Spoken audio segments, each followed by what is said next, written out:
So hello, my name is Karen Kilby, and I'm the Bede Professor of Catholic Theology here at the University of Durham and the Director for the Center for Catholic Studies. I'm delighted to welcome you all to the launch of Catherine Sexton's book, Becoming Apostolic: Conversations with Older Roman Catholic Sisters. Thank you so much for joining us to hear a little bit about this and also to help us celebrate the publication of this really wonderful book. I'll just start with a couple of words about the nature of our event. First thing to say is we are aiming for something of an informal, celebratory nature, a bit like you have with an in-person book launch. So it means we're not trying to have a formal academic seminar. And one of the things that's really enjoyable about a book launch is that people are gathered from different places and different walks of life. And this is actually quite enjoyable, even when it happens on screen. So the first thing to say is if you're not too shy, I'd encourage you to feel free to turn on your camera to look around to see who else is here. And if you wish to, please enter into the chat where you're joining us from or what your connection to this interest in this book might be. So we can get the conversation going in the background that way. We would like the whole audience to feel able to be active participants. And so especially when it comes to the question and answer session at the end, please do feel welcome to either put a question into the chat or to raise your hand, probably mechanically rather than physically, to let us know that you want to speak in person.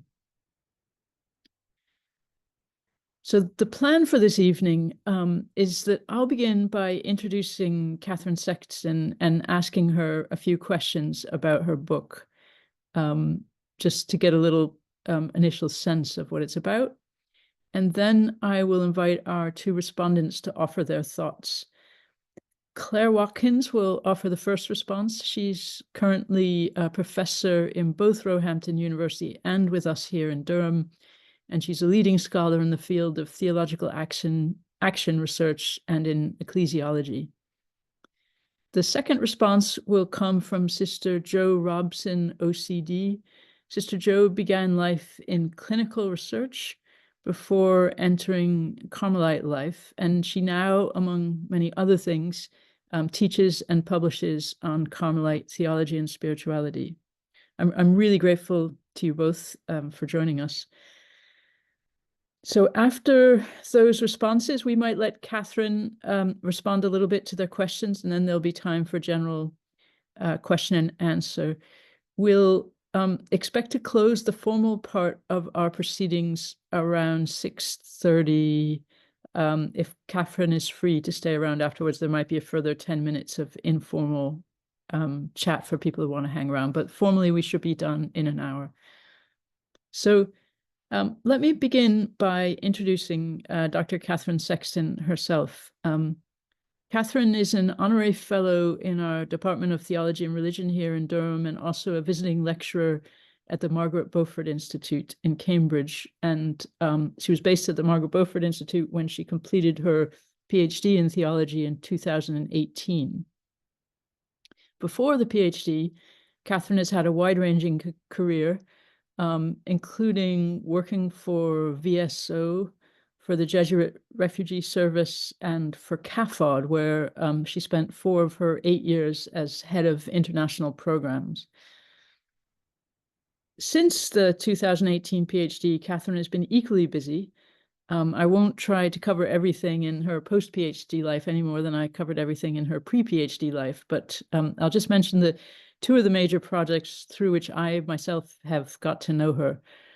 One of these has been a collaboration between the Center for Catholic Studies in Durham and the Margaret Beaufort Institute to study the apostolic form of religious life for women in East and Central Africa. So looking at religious life in East and Central Africa, apostolic religious life.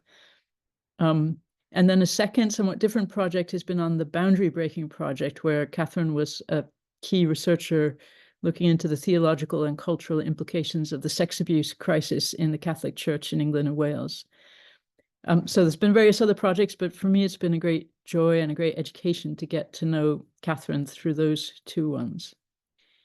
So Catherine, if it's okay, I'd like to begin now by asking you a few questions. So first, easy question or open-ended question. How did you actually come to write this book? Oh, and do you have a copy of the book? I'm just going to go to show us. I meant to have mine. I do. Yes. Sorry, Okay. I should have done that. Everybody can see the pair of hands and the sister's profession ring on the hands. I might say something about that a little bit later, but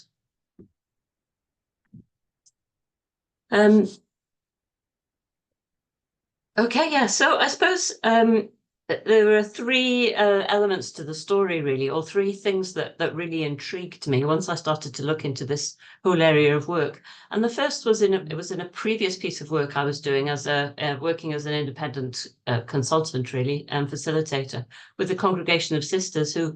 When I found myself working with other people who were working with religious orders, I kept hearing this word diminishment and this narrative of diminishment in connection with religious life, of all forms of religious life. And it made me think, actually, now I would like to start having some conversations with sisters about how they react into that word. Is it a word they're comfortable with? And so what's their response to it? So I began a first stage of research and I did some interviews with sisters and talked about the whole area of aging and what's happening to religious life and the institutions of religious life. And there was quite a rejection of the word. And I suppose my both in relation to congregations and also to individuals. And I suppose my reaction was initially I thought somehow sisters were in denial because it was obvious that they were in diminishment and religious life was in diminishment. And I'm just smiling at somebody who's just joined. But it's, piqued my interest really. And I thought I want to try to understand a little bit about what's going on here. And at the same time, another piece of work I was doing, I came across encountered the constitutions of a religious order, the Society of the Holy Child Jesus. And in their constitutions, there's a beautiful line where it refers to members of the society striving to remain open to that conversion of heart that makes us apostolic to the end of our lives, which really had quite a powerful impact on me.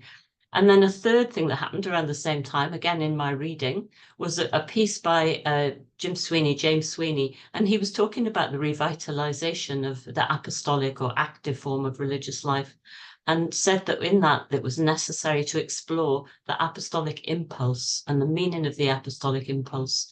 And I suppose those three things came together for me in asking, helping me form a question to ask sisters, well, what is it that is happening towards the end of your lives when you have made a lifelong vow to service and to work with others outside of your community primarily?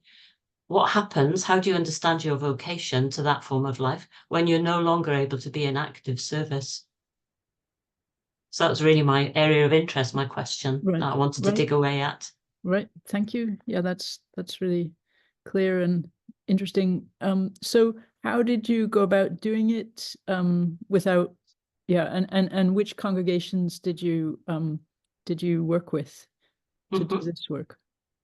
So I knew I could only interview a small number of sisters. So together with some people I was taking advice from, my supervisory team at the time, we decided that we would try to concentrate on congregations which are English foundations, of which there's a more limited number, and therefore, so what I did might apply more directly to that experience. And also we were thinking we might want to limit Irish cultural, as I'm saying this, I'm feeling very naive, Irish cultural influence, French and continental influence on religious congregations, and see if there was something we could not quite isolate, but identify. And of course, in practice, the majority of the sisters I interviewed were actually Irish or had Irish connections, or very few of them were kind of had no other external cultural influences, shall we say. But anyway, so we identified a small number, 5 congregations. I approached them, and I know I will be forever grateful to both the superiors and the sisters themselves for taking that, being so courageous and generous, really, and offering their stories. So I then interviewed these sisters and worked with them over a period of years. So multiple conversations and then distilling what you Yes. And reflecting on it. Yeah. So yeah. What did you find most moving in this research, would you say? Ooh, most moving. I suppose the fact, I suppose how alive sisters that I interviewed are, and how fully alive they were, even when perhaps outsiders might, or from the outside, one might judge them to be in a state of diminishment. That how rich their lives were, and how the extent to which they continue to be oriented towards the needs of others.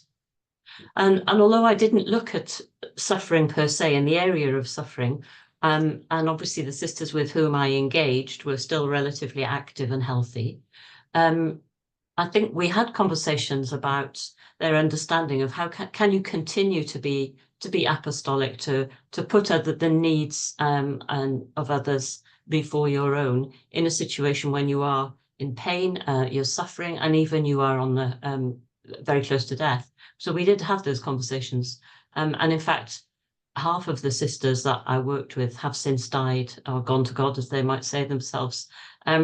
So we did explore that territory a little, and I found it, this commitment to ministry to those with whom they were living, so caring for this idea of caring for each other, and more than that, perhaps in a later stage of their lives, of caring for their carers. So a real commitment to not just being polite to your carers or being interested in carers, but actually trying to relieve the burden of your illness on a carer.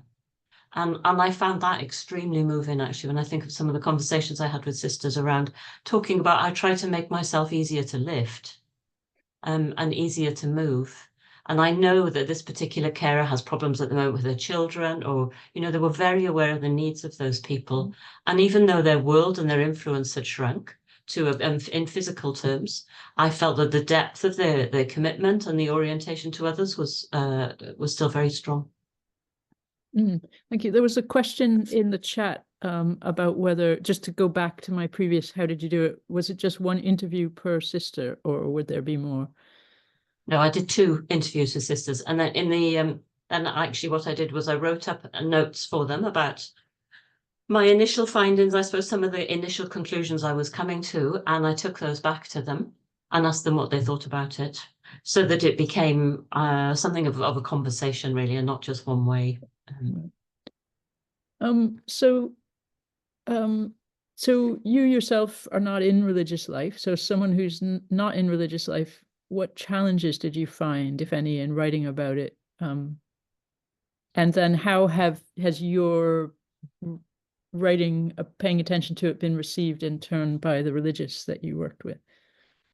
That's a very interesting question. I'm full disclosure, I'd been a novice in 2 different religious orders, actually, an active apostolic one, and also sometime in a monastic community.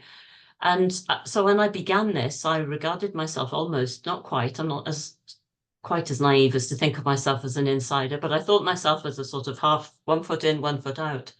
And I think what was interesting with the sisters I interviewed who didn't already know me, I hadn't met before, is that they regarded me as an outsider. So I think that was quite an interesting experience for me. I had to adjust my own expectations from quite early on. But I think it enables you to see things that, if you're not quite so close to the reality of the situation, it enables you to see things that others might not see, to pose questions that might be challenging, or to move towards exploring things that have remained unsaid.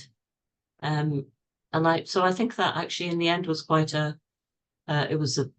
helpful, but also ultimately I think it comes down to the relationship that you're able to build with the people that you're interviewing and working with. So did the project change the way you think about old age?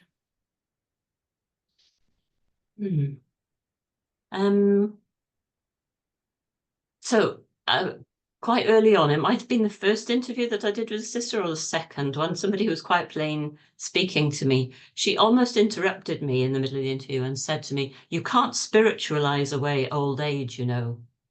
And at the time I thought, oh, what does she mean? Why is she saying that to me? And I've often looked back to that and thought, actually, she saw something in me, I think. She saw that we say that a lot of the research we do is actually scratching away at a very kind of personal itch of our own.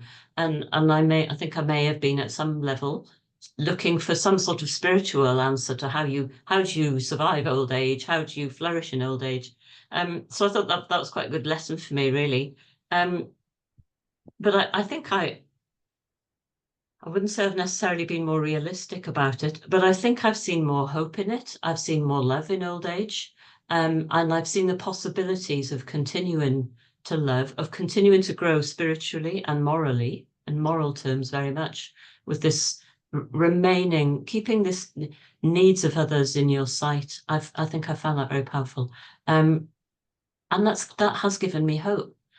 The other thing that I found very interesting actually was the vow of obedience. And I think I had thought about these women at this stage in their lives that the vows they would just be part of them, they wouldn't be having to think about them at all. And there was some, but I came across in some reading at Sandra Schneider's the idea of being obedient to different contexts and situations at different stages of your life. And I began to look at what obedience might mean for those sisters in that stage of their lives, particularly being obedient to their bodies, or their bodies were telling them that they couldn't do, and being obedient to a particular context.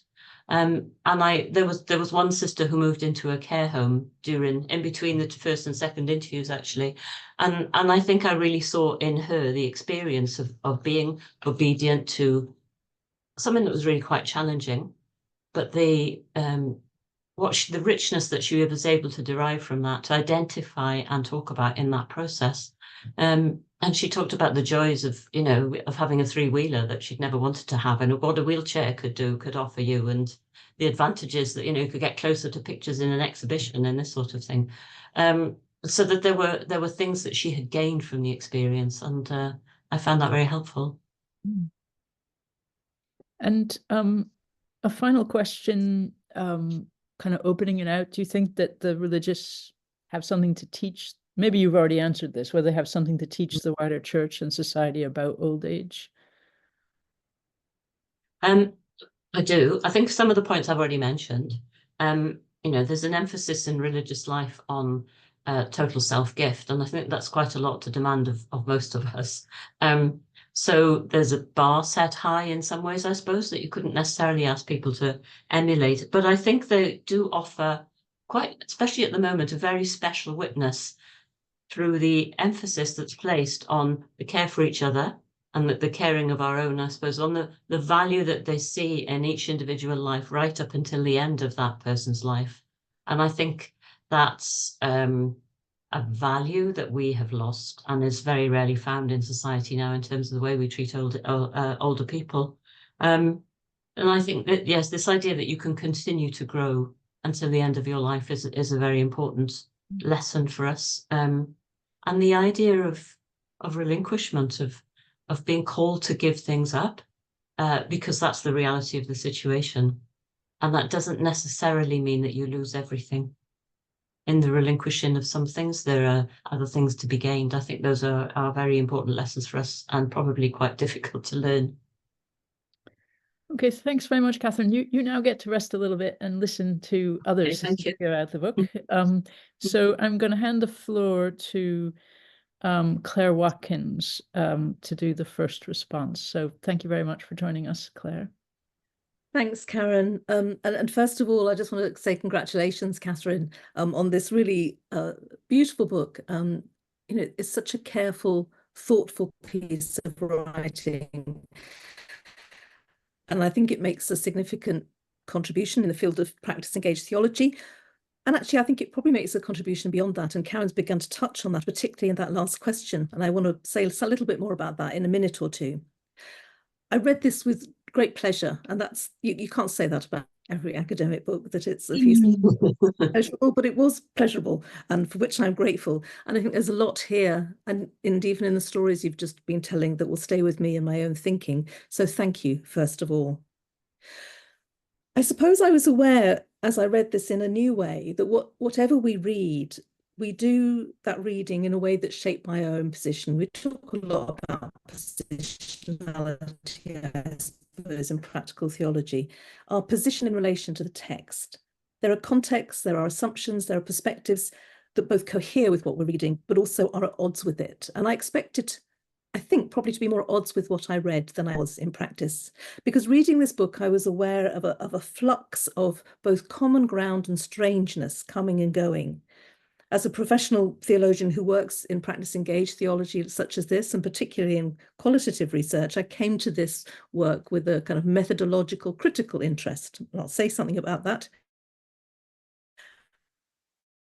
Time couldn't help but be personally affected and impacted spiritually by the experiences and the sense of vocation which came across so vividly from the sisters themselves that you cite.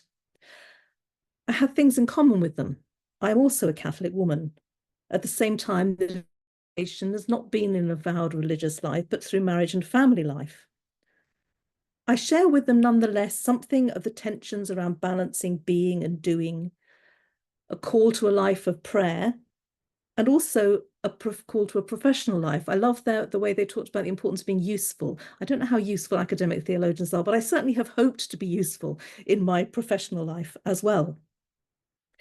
I'm probably a generation younger than most of the women you spoke to, but that enables me both to understand something of their own socio-economic context and also their context in relation to the Church of Vatican II.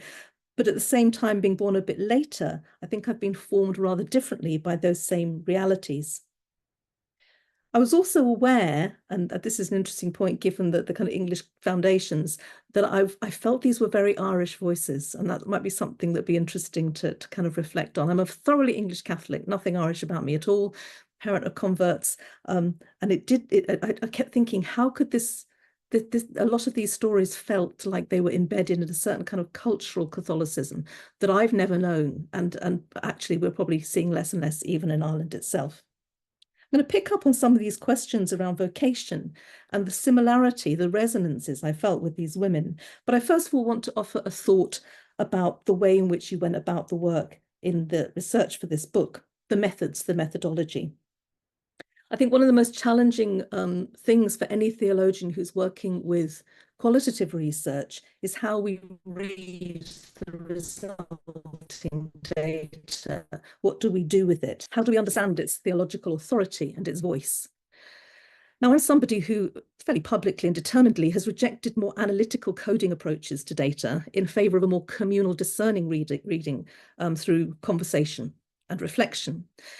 And so I was really interested in Catherine's combining coding and also combining that with voice-centered research methods, and most strikingly, an approach which draws on Lectio Divina. I know that Catherine has published around Lectio Divina and qualitative research prior to the publication of the book, and that work has had a very significant impact on myself and others working in the field. And I think it's a very important strand that we need to reflect on more, this naming of a research practice as a kind of a spiritual discipline, which breaks down any binary between intellectual task and a spiritual practice in a way that I think is quite proper and quite authentic to our tradition. We need to think about it more, I suspect. Catherine's very careful to recognize that in treating these transcripts in this way as subjects for Lectio Divina, you're not doing it identical with what happens when you practice Lectio Divina with scriptural texts or more established texts of our tradition.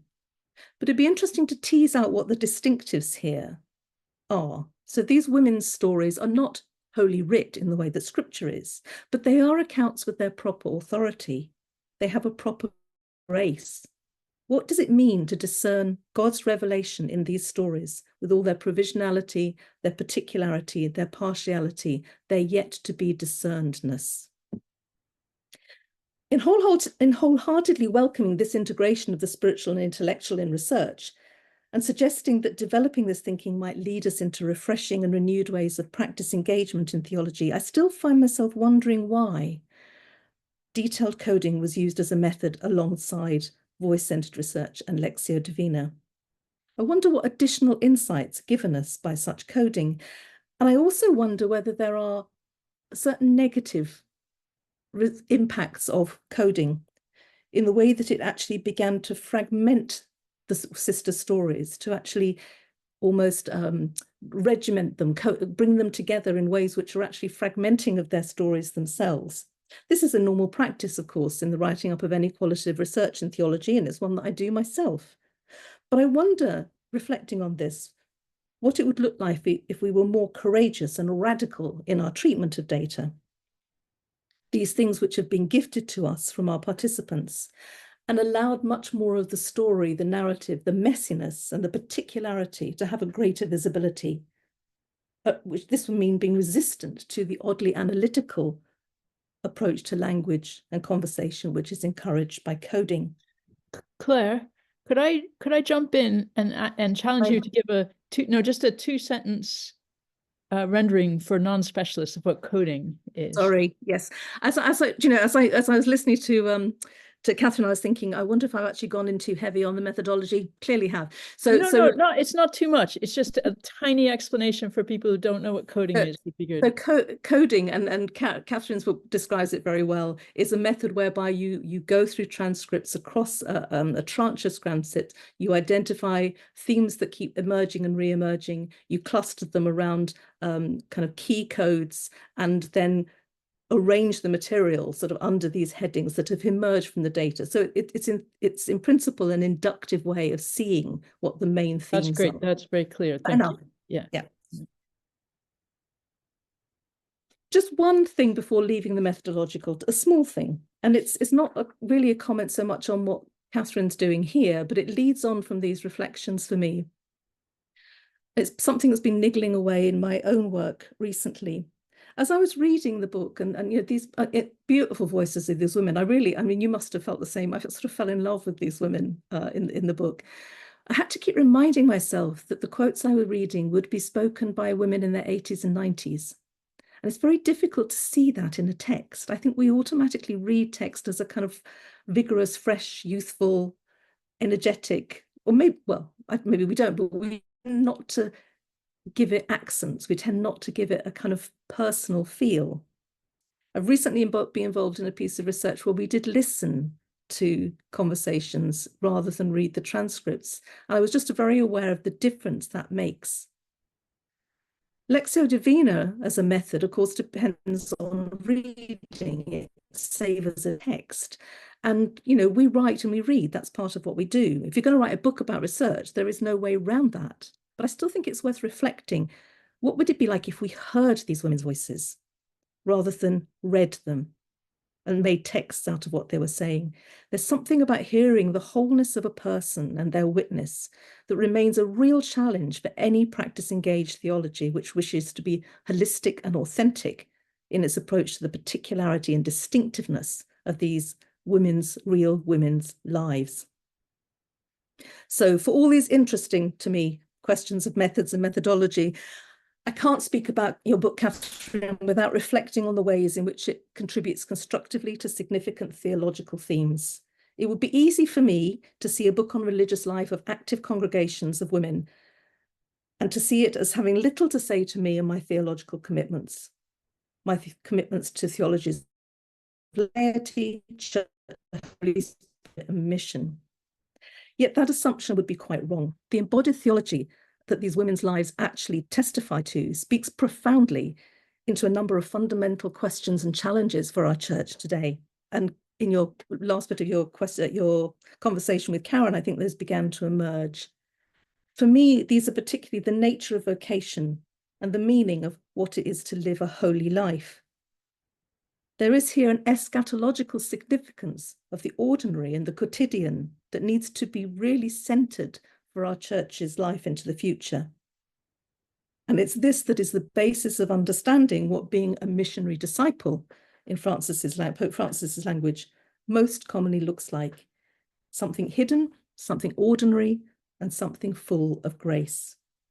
Towards the end of the book, Catherine makes these connections much more clearly, suggesting that the research can make a contribution both to the theology of apostolic religious life for women and, a little more briefly, to the theology of aging, such as discussed, I think, very helpfully by James Woodward. I think this is right, but I would encourage us to be more daring and to go further. It is surprisingly rare that we hear a story of a faith long lived, from whatever context, women, religious, whatever. Our Catholic language of vocation and the magisterial tendency to speak abstractly and generically and idealistically about religious life, marriage, ordination, and faith in general has meant that too often the mundane realities of decades of living our Christian vocation to holiness day in, day out remains a hidden reality. What these women's stories do is remind us of the profound commonality of living faith in a whole lifetime. Their stories of being called are unremarkable. They lack drama. They're pragmatic. They pursue a sense of wanting to serve or get closer to God and make choices not as much based on the contingencies of their context as on an overwhelming and clear vision of God wanting them to do this. Their lives in a religious community have the ups and downs and troubles and frustrations of any life lived with others. And of course, their aging, their failing health is something that we all are likely to share. In all this, they witness to the profundity of the call to be holy in ordinary. And when they do this, they reveal not only the beauty of their own specific vocation as apostolic religious, but they also witness to the fundamental beauty of the everyday as the primary locus for lives of holiness and grace. Perhaps one of the greatest gifts that older men and women in our church can give us is not just a reflection on aging, which we've talked about, but actually a reflection on what it is to live a whole life of faith. I think these stories furnish us with the plainly dressed wisdom of grace in ordinary, and I think this is a gift that is really needed for the healthy move forward into the church's future. And for that, I'm deeply grateful to these women and for the work that you've done, Catherine, in bringing their voices to our attention. So thank you. Thank you so much, Claire. That was really wonderful. We'll give Catherine time to think about that while we go straight on to our second respondent, Sister Jo Robson.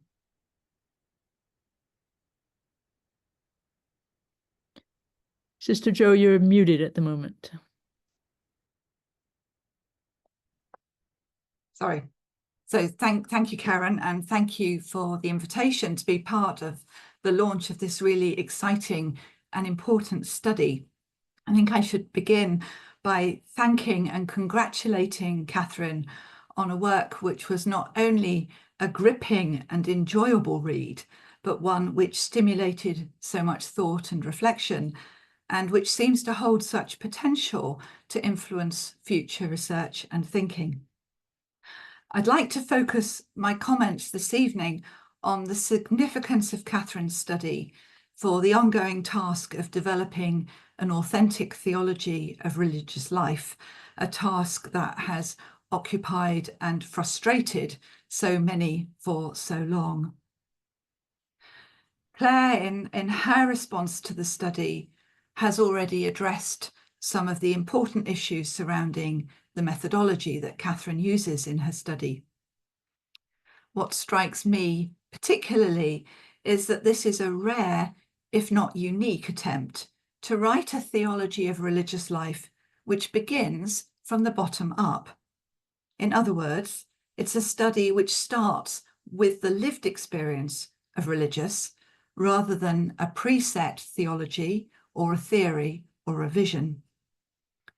Catherine's study tells us about religious life as it is, rather than how it should be, or how we would want it to be, or how we idealize it to be.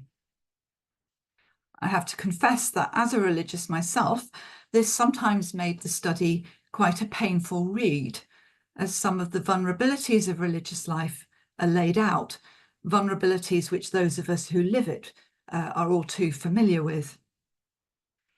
But this is also what makes Catherine's study really crucial. First, in a rapidly changing context for our way of life, I think the study provides a vital account of the reality of religious life at the start of the 21st century. It's therefore a precious historical snapshot of religious life as it continues its ongoing evolution into the future. I can certainly see this study becoming a reference point for theologians and historians and practitioners of religious life for years to come. So thank you, Catherine, most sincerely for providing that for us. The second point of real significance that arises from the methodology is that the study exposes something of the reality and therefore the essence of religious life. So many accounts of religious life, particularly, if I dare say so, those which emanate from the Church's magisterium, begin with a somewhat over-idealized vision of what religious life should be like. Now, obviously, there's nothing wrong with ideals, but by making them the starting point, I think we miss some of the truths and indeed graces which lie in the messiness and grittiness of religious life, of the lived experience of religious life. For example, an overly idealized vision of religious community can easily miss the work of grace which operates in the challenge, let's just call it the difficulty, of making community life actually work in all its human frailty. In the case of this study, one feature that emerges very powerfully for me is the sisters' insistence on their ordinariness. Theological accounts of religious life have in the past so frequently relied on a virtuoso model, where religious are seen as somehow special or superior or elite members of the people of God. In many ways, this is, I think, what rendered religious life so vulnerable to Vatican II's universal call to holiness. The responses of the sisters in this study powerfully demonstrate that ordinariness, rather than specialness, is the sense that drives the sisters' understanding of their vocation. This knocks the virtuoso model firmly on the head and challenges any future theology of religious life to fully accommodate this aspect of the lived experience, understanding, and modus operandi of real-world religious. The power of the sisters' testimony leads me to another point, not so much a criticism as a wish for how their words could be used even more powerfully. And that's a desire to be bolder with this precious data, to use it more as a launch pad rather than as a series of phenomena which need to be accounted for. Catherine, in her study, takes great care to provide theological accounts of the sisters' testimonies, how what they say maps onto pre-existing theological accounts or models. And we see in the study her doing that on a number of occasions. But I feel that there's also an urgent need here to be a little bit more daring, to say, for example, that here are phenomena which theologians must accommodate in their considerations rather than the other way around. In other words, rather than squeezing the data into pre-existing theological constructs, there's an opportunity here to use the data to guide and shape our theological imagining. So just to give an example of how that might play out, one example might be with the sisters' understanding of an emerging ministry of presence in their new contexts and living situations, and that emerged so powerfully towards the end of the study. It strikes me that such a reality, such an experience, needs something more than simply an incarnational or sacramental account of presence, and instead calls for a theology which allows us as real, frail, flawed human beings to be still able to witness to God's presence in situations of decline and difficulty and vulnerability.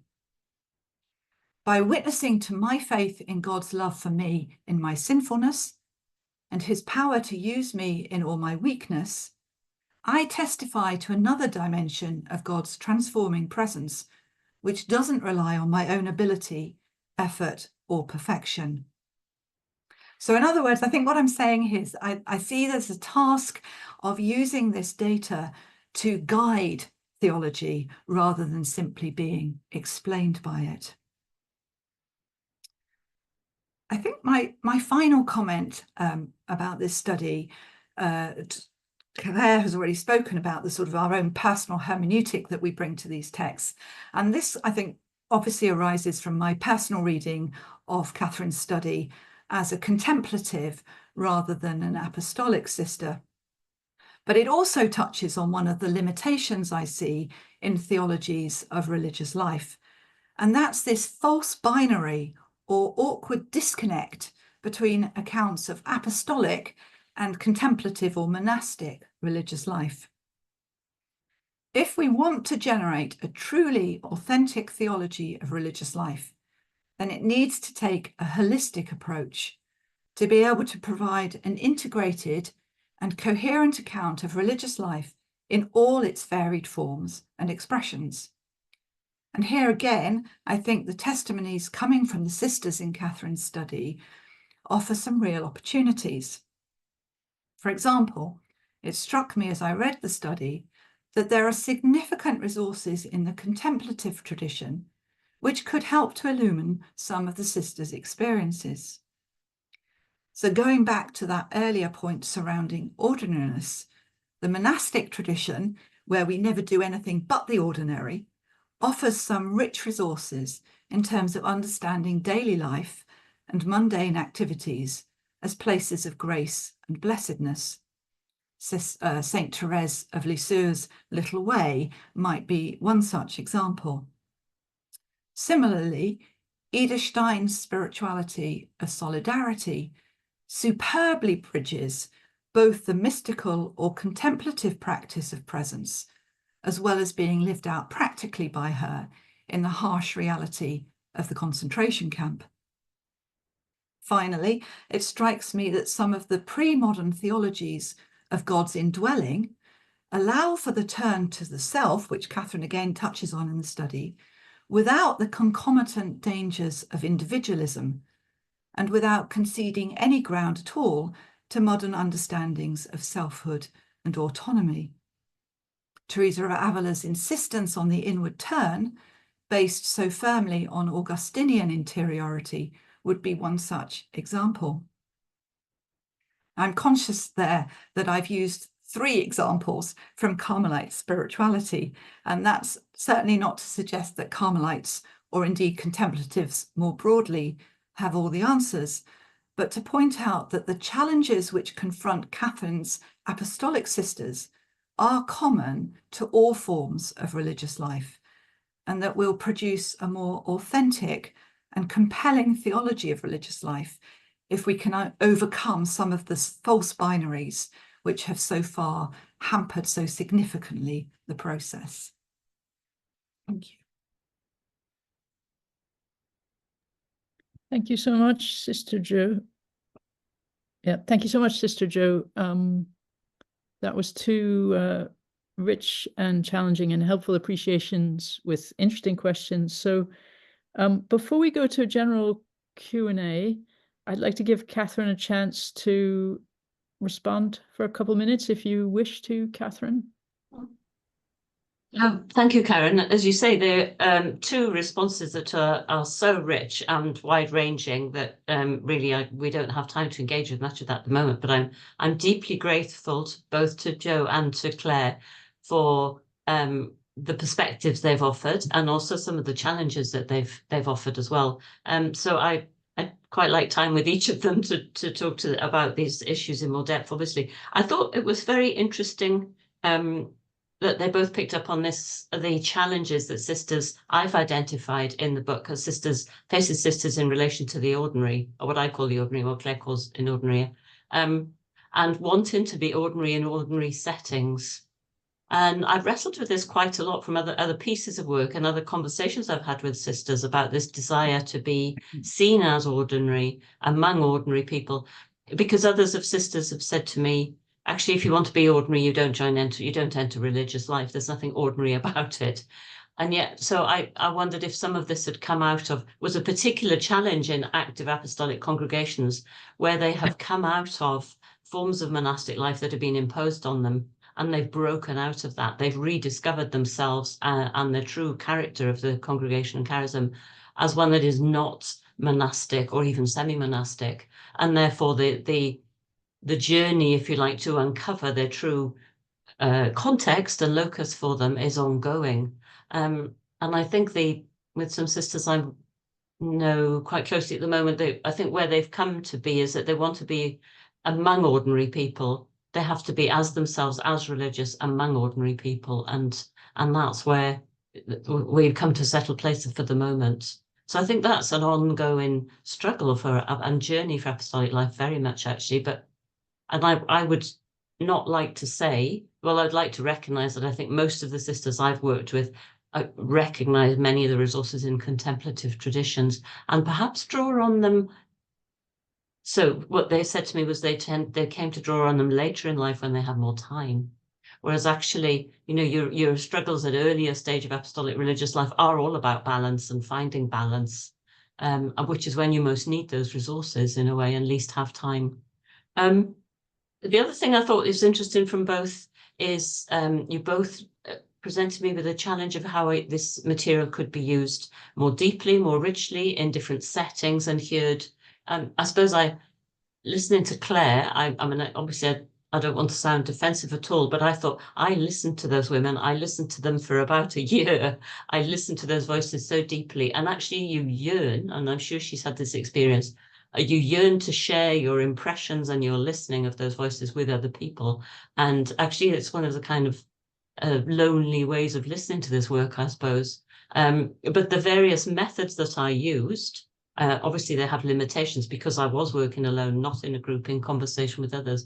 But the various methods I used, such as the Lectio Divina, and particularly the voice-centered relational method, the whole point of that was to use the words of Carol Gilligan, who writes about this beautifully, where she says that we must give time to listen for the woman herself to speak of herself before we begin to speak about her.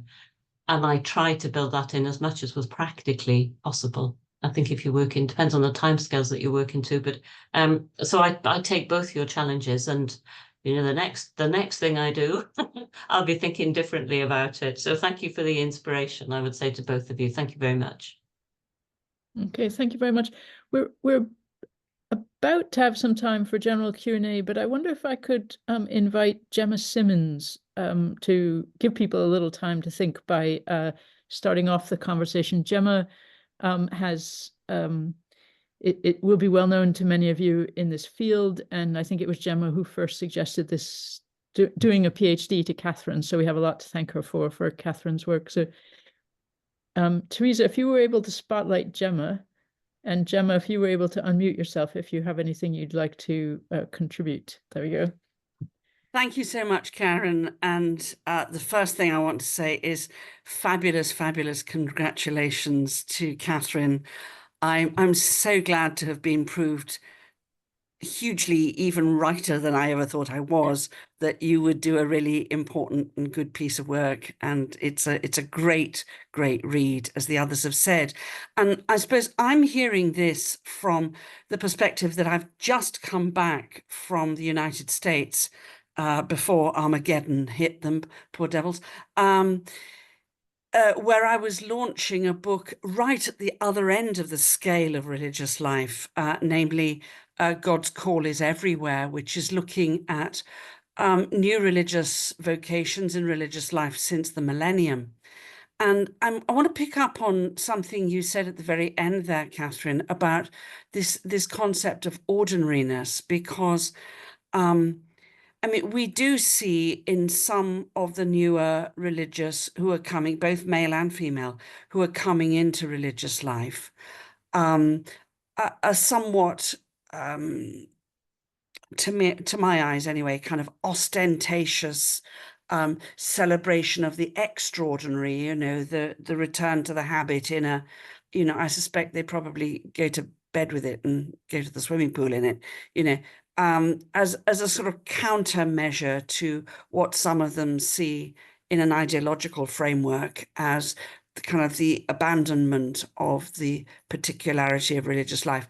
But at the book launch where I was, it was the National Religious Vocations Conference of the United States.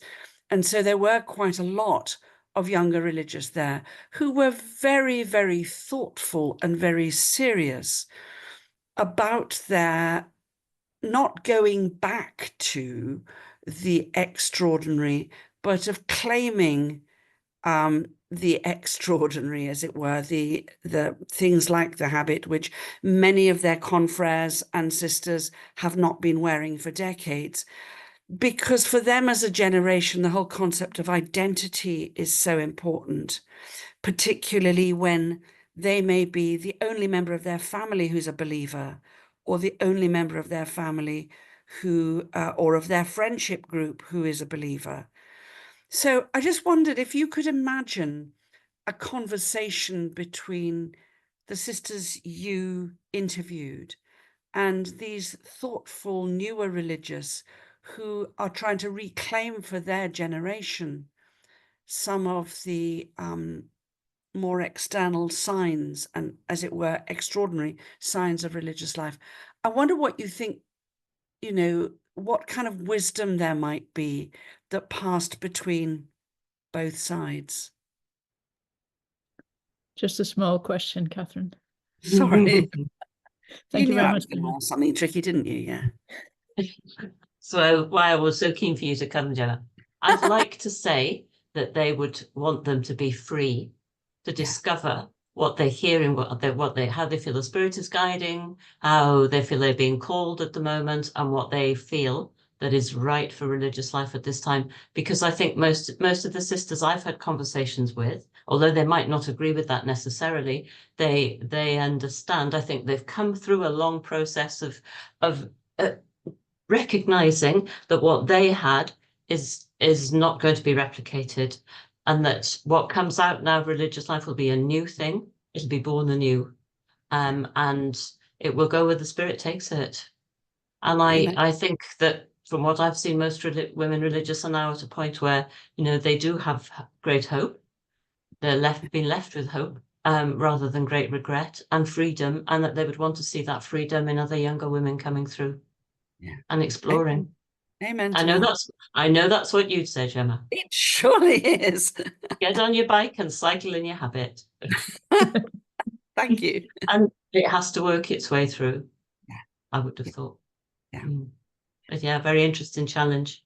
Yeah. So can I encourage others to perhaps put questions in the chat if you have them? And while we're waiting for that, oh, yes, we're getting some. That's great.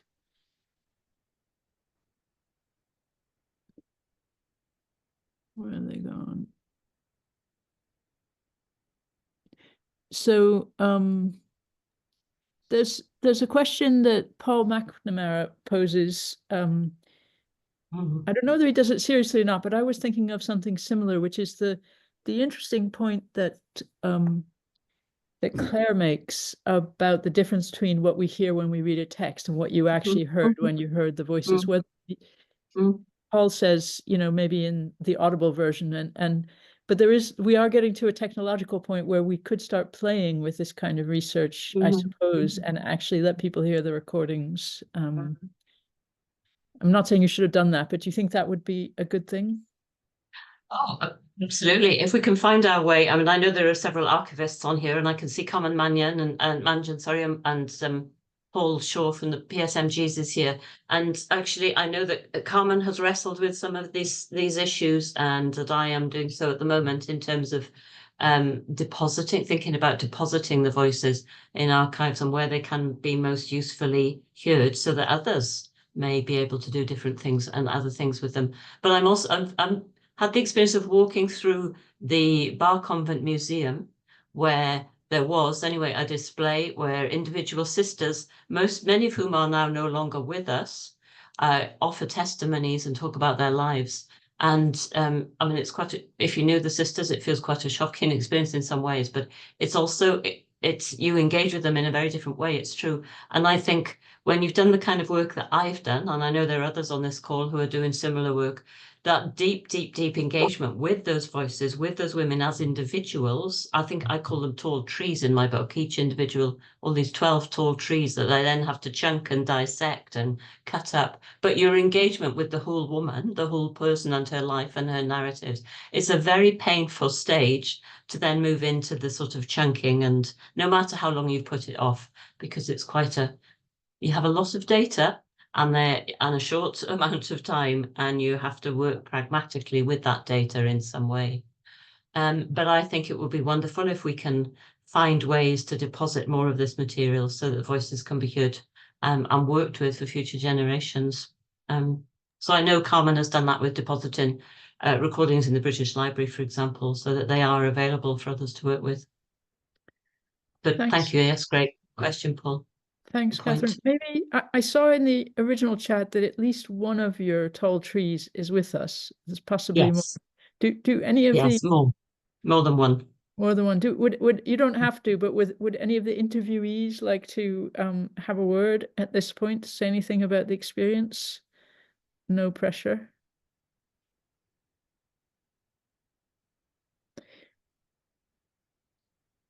Okay. Well, I won't. Oh, yes. Oh, no, we have one. Yeah. Yes, yeah. Pat, please unmute yourself. And hello, I'm Pat. And I have to tell you that I think when Catherine first interviewed me, I think I was probably still working. Yes. I'm not working any longer.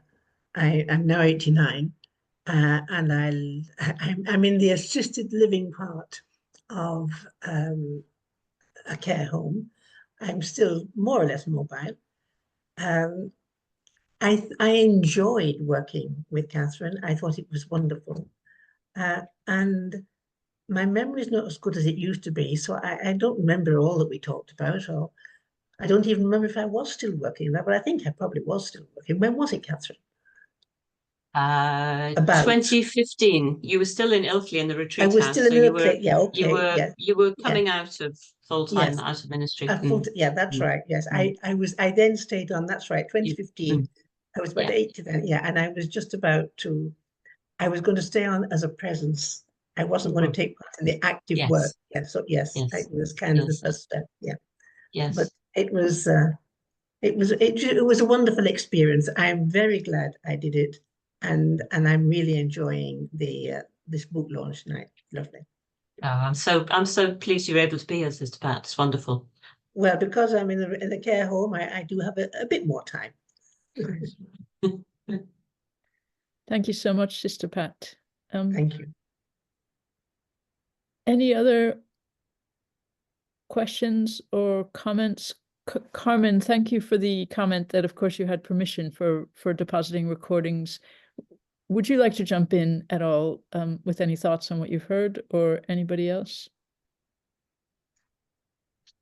I thought, when I read it, and I ended up reading it twice, once in the dissertation stage, once after the dissertation, and once when it was published. But I as a laywoman, I translated everything to my future life, I have to say, and really found it more hopeful than I imagined I would. So I really was able to, really translate. And I'm not obviously not a religious sister, and I suspect my self-gift is not quite there, but in the same way. But it did make me think quite a bit about the future, and about perhaps it's not as doom and gloom as I sometimes think.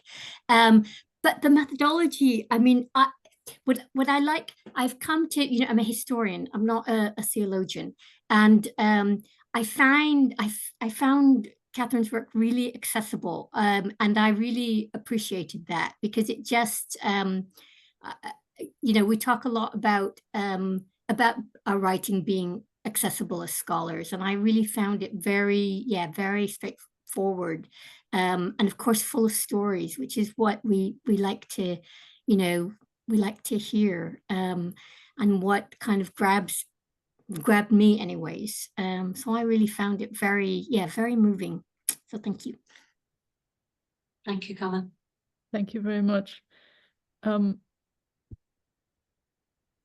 So Sister Joyce has made a comment. Sister Joyce, would you like to make the comment out loud, or? Yes, Okay, I was just interested when Sister Jo talked about what it would look like if the ordinary experience of religious life that was talked about was shaping the theology of religious life, rather than like the theology of religious life being put on or shaping religious life. That was just an interesting perspective. I think that's what she meant anyway. That's how I understood it. But that was really an interesting question to me, because I think a lot of times we do take theology to shape us rather than letting our life be theological. I suppose you'd say something like that. Catherine, did that make sense to you? Yes, so I thought that I had begun to do some of that work in the book, to be honest. So I was interested to hear Sister Jo say that. I mean, for me, I've not read anything that's come from any kind of normative or formal theological sources, or in fact any really, that deal with or can articulate and express the experiences of those sisters at that stage in their lives. And I think of all of us, certainly not amongst those who theologize about religious life. I mean, it's interesting. Sandra Schneider's only reaches this point chronologically as she herself has done. So I thought that was quite interesting, actually. Old age only becomes interesting to most people as you enter it yourself and have to begin that exploration. So for me, there's a whole gap in there, which, the only thing I've seen in certainly any official documents, any formal documents which refer to what's going on for sisters in terms of ministry and service at a later stage in their lives, is prayer. And what I was saying is what I'm finding is sisters talking about, and their understanding of what it means to be apostolic at this stage in their lives is much, much more than that. So I was saying that what's there is not sufficient at the moment, and that there does need to be an expansion of that. Could have gone on to do that in some way, but for me, that's what that looks like. How and where that feeds up, I don't know. We write that ourselves. You write that yourselves, and my sisters write that yourselves. But I was always fascinated, Joyce, and you will have heard this from sisters in Africa at Bede times, is sisters say, I have no theology. I don't know any theology. And then they talk, in great depth and very movingly about their relationship with God and the way they experience God and the Spirit. And so for me, that's a feature of it, is a lot of the work that you and the Global Sisters Report and Hilton have done, which is in saying to sisters, or training sisters in theology, actually, and saying, your voice is theological. You do have that. Yeah. So it's a case of, I think, and also I know Gemma and other sisters here have been involved in that kind of work, is hearing those voices and enabling in some way for those to be expressed and feed into this theology as it develops of religious life. But those older voices are not there at the moment. Yeah. It's almost like some of us need more of a consciousness that that's what's happening to us, that we are shaping a theology for ourselves. Yeah. Mm-hmm. Very interesting. I haven't read the book, of course, but so I haven't seen it yet. But oh, thank you very much, Sister Joyce. I think I'll allow one further question. Just as we're running out of time, people are beginning to warm up with questions. So I'm going to somewhat arbitrarily pick one to put to you that's come in the chat, unless you've been able to look at the chat yourself, Catherine, but I assume you haven't had a chance. I can see one from Brian Heffernan. That was the one I was going to pick out. So okay. So, yeah. So thank you for that, Brian. So not only did I try and work thematically, but I tried to work with narratives. And So I did a sort of matrix really of what I saw coming out of individual themes, but then also what I saw coming out of individual narratives, and tried to collate some of that at the point of intersection. But to be honest, given I was already working with Lectio Divina and voice-centered relational method, it started to get a little complex. So I was very helpfully guided into accepting that I'd done enough playing around with method. So I did try and do it to an extent, and it would be, it's always very tempting to try and do something with those stories and those narratives, but I didn't have the capacity in this. But when you read it, as I know you're going to, then I would be, interested to see if you recognise any of that yourself. Well, thanks very much, Catherine. Yes, I'm looking forward to reading the book even more now than before the session. So thanks. Well, I'm delighted to see you, Brian. Brian's a fabulous new book himself out about Carmelites. All right. Is there anyone else you'd like to? I mean, we're sort of at the end of our time. I think it's been a very rich conversation with lots of lots of fascinating points about what's so rich and special about the book and the questions we're still left to wrestle with. So I imagine that everyone is inspired to go and buy it if they don't already have it. And I should say that I think Teresa will have put into the chat that 25%, yes, she's putting it now, 25% discount. You'll really need the discount. It's not the most affordable of books as it stands, but we do very much commend it. And I'm really pleased that it's been published and that it will have a long life, as we've heard. And so I just want to add my congratulations to everyone else, to Catherine, and declare ourselves formally finished. But now we can do the kind of, if you have another 10 minutes, Catherine, then perhaps people, if they wish, can just unmute themselves and chat a bit if people want to hang around. But thank you very much all for your for joining us. It's been good to have such a good and interesting audience. Thank you. Thank you very much, Karen. Can I just say thank you? So I particularly want to thank the 5 congregations of sisters whose identity I've now been able to reveal. So they've actually been named in the introduction to the book. But the 5 congregations I worked with were the canonesses of the Holy Sepulchre, who wouldn't describe themselves as apostolic. They live canonical life. The Sisters of the Cross and Passion, the Society of the Holy Child Jesus, and the Poor Servants of the Mother of God, and the Sisters of St. Joseph of Peace, who I can see Sister Catherine here as well. So I just want to say a huge thank you, express my thanks and gratitude to them. And not only those fabulous sisters who took part in my work and were so generous, but also, as I said, their superiors. And really, there are many women, I think. So Amy said to me earlier that this is a day really where we ought to be celebrating the gifts and the contributions of women. It's very particular today. And I think that's partly what my work is about, very largely what my work is about. And there are a lot of really wonderful women here who have been academic colleagues to me, who I am extremely grateful to for all they've given me, the support and encouragement they have given me. So, and thank you to the Society of the Holy Child Jesus for allowing me to use that fabulous photo on the front cover of the book, actually. And thank you to Karen, of course.